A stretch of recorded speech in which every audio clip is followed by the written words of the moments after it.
Warning. Our YouTube channel and its videos may contain scenes, language, and content that may not be appropriate for all audiences. These videos include surveillance footage, undercover pursuit of suspects, actual police and rescue operations, and fearless confrontations.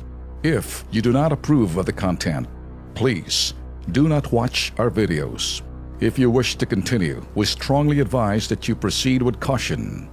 Viewers' discretion is advised. Eto Ben, masasabi natin pong halang ang bituka na isa pong tiyuhin dyan po sa lungsod ng Caloocan. Mantakin mong sariling pamangkin, pinatay gamit ang kanya pong kamao. Ang masaklap nga, mahigit 1 buwang gulang lamang ang pinatay niyang sanggol. Panurin po natin ito. Wala ng buhay ang 1 buwang sanggol na si Mark Genesis na makita siya ng kanyang ama't ina sa higaan.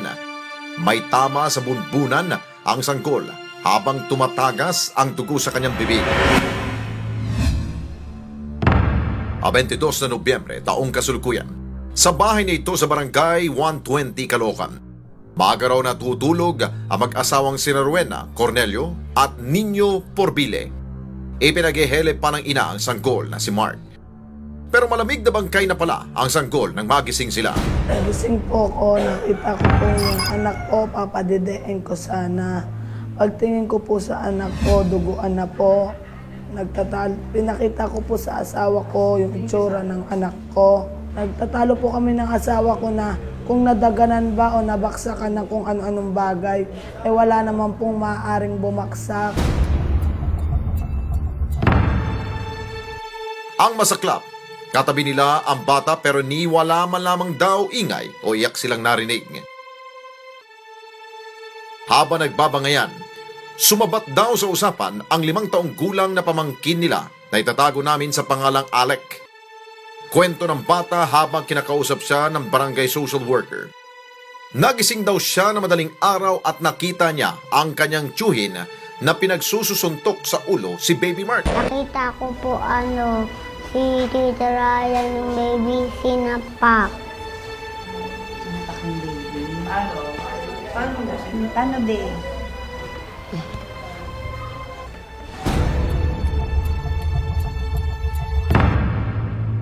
Ang kinutukoy na batang si Alec na nakita niyang nanakit kay Baby Mark ay ang 25 anyos na si Ryan Cornelio. Tiyuhin mismo ng sanggol. Hindi ko namatay sa ganyang kalagayan ko. Pananakit ng kanyang sa sarili ko pang kapatid.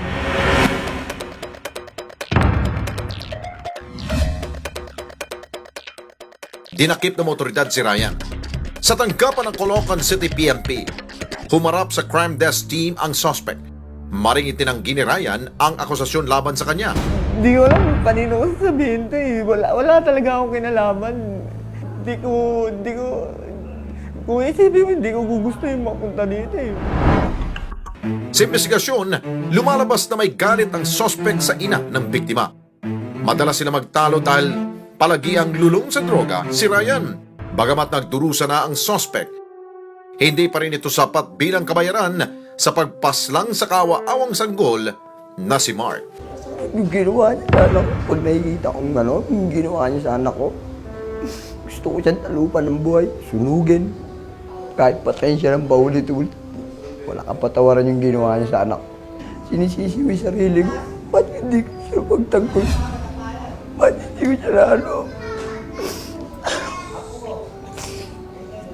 napakasakit mo na ng anak, lalo sa ganung paraan. Siguro Ben, paalala na rin po natin sa mga would-be criminals, kayong mga halang ang bituka ninyo, isipin ho ninyo kahit na bata or may edad ang inyong pong pinatay, may kahantungan kayo. Kayo haharap po sa anumang kaso. Mas matindi kung bata ang inyong pinatay, lagot kayo sa amin ni Ben. Bagay, Lex, na dapat malaman din ng mga magulang to. Kaya sabi, paulit-ulit tayo, engagement, pakikipag-usap sa mga anak. Na mas maganda lagi na babantay yung mga bata, Lex. Kasi yung utak ng mga kriminal, kung susuriin ho natin, yung pagnanasa nila, pumatay man, manggahasa, magnakaw, natutulog. Napupukaw lamang yan pag nakita ng oportunidad. At doon iwasan ho natin yung sinasabing oportunidad na mangyari. Pero yung pagnanasa kasi, kuminsan natutulog yan, napupukaw pag may oportunidad pa. Ulit-ulit ho tayo. Kahit sino mga criminologist, Lex, gano'n ang sinasabi.